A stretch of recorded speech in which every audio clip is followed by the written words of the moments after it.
الصافات نام پہلی ہی آیت کے لفظ والصافات سے ماخوذ ہے۔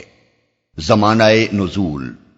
مضامین اور طرز کلام سے مترشح ہوتا ہے کہ یہ سورت غالباً مکی دور کے وسط میں بلکہ شاید اس دور متوسط کے بھی آخری زمانے میں نازل ہوئی ہے۔ انداز بیان صاف بتا رہا ہے کہ پس منظر میں مخالفت پوری شدت کے ساتھ برپا ہے اور نبی و اصحاب نبی صلی اللہ علیہ وسلم کو نہایت دل شکن حالات سے سابقہ درپیش ہے۔ موضوع و مضمون اس وقت نبی صلی اللہ علیہ وسلم کی دعوت توحید و آخرت کا جواب جس تمسخر اور استہزاء کے ساتھ دیا جا رہا تھا اور آپ کے دعوی رسالت کو تسلیم کرنے سے جس شدت کے ساتھ انکار کیا جا رہا تھا، اس پر کفار مکہ کو نہایت پرزور طریقے سے تنبیہ کی گئی ہے اور آخر میں انہیں صاف صاف خبردار کر دیا گیا ہے کہ عنقریب یہی پیغمبر جس کا تم مذاق اڑا رہے ہو تمہارے دیکھتے دیکھتے تم پر غالب آ جائے گا اور تم اللہ کے لشکر کو خود اپنے گھر کے صحن میں اترا ہوا پاؤ گے۔ یہ نوٹس اس زمانے میں دیا گیا تھا جب نبی صلی اللہ علیہ وسلم کی کامیابی کے آثار دور دور کہیں نظر نہ آتے تھے۔ مسلمان جن کو ان آیات میں اللہ کا لشکر کہا گیا ہے بری طرح ظلم و ستم کا نشانہ بن رہے تھے۔ ان کی 3/4 تعداد ملک چھوڑ کر نکل گئی تھی۔ نبی صلی اللہ علیہ وسلم کے ساتھ بمشکل 40-50 صحابہ مکہ میں رہ گئے تھے اور انتہائی بے بسی کے ساتھ ہر طرح کی زیادتیاں برداشت کر رہے تھے۔ ان حالات میں ظاہر اسباب کو دیکھتے ہوئے کوئی شخص یہ باور نہ کر سکتا تھا کہ غلبہ آخر کار محمد صلی اللہ علیہ وسلم اور آپ کی مٹھی بھر بے سر و سامان جماعت کو نصیب ہوگا، بلکہ دیکھنے والے تو یہ سمجھ رہے تھے کہ یہ تحریک مکے کی گھاٹیوں ہی میں دفن ہو کر رہ جائے گی۔ لیکن 15-16 سال سے زیادہ مدت نہ گزری تھی کہ فتح مکہ کے موقع پر ٹھیک وہی کچھ پیش آ گیا جس سے کفار کو خبردار کیا گیا تھا۔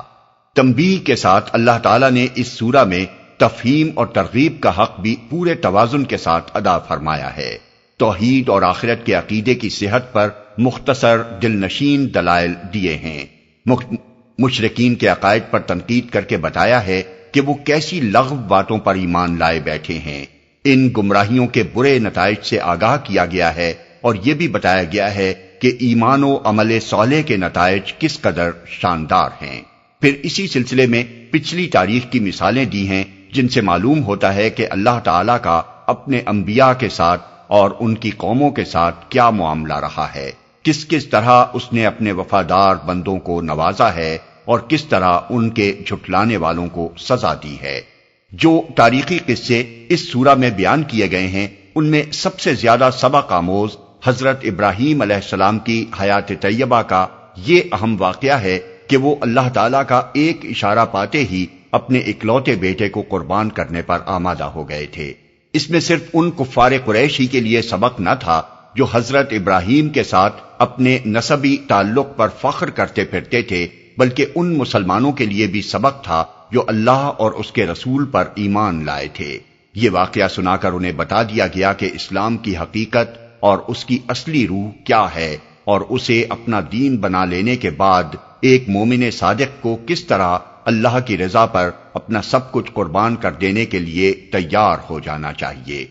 سورہ کی آخری آیات محض کفار کے لیے تنبیہ ہی نہ تھی بلکہ ان اہل ایمان کے لیے بشارت بھی تھی جو نبی صلی اللہ علیہ وسلم کی تائید و حمایت میں انتہائی حوصلہ شکن حالات کا مقابلہ کر رہے تھے۔ انہیں یہ آیات سنا کر خوشخبری دی گئی کہ آغاز کار میں جن مصائب سے انہیں سابقہ پیش آ رہا ہے ان پر گھبرائے نہیں، آخر کار غلبہ انہی کو نصیب ہوگا اور باطل کے وہ علمبردار جو اس وقت غالب نظر آ رہے ہیں انہی کے ہاتھوں مغلوب و مفتوح ہو کر رہیں گے۔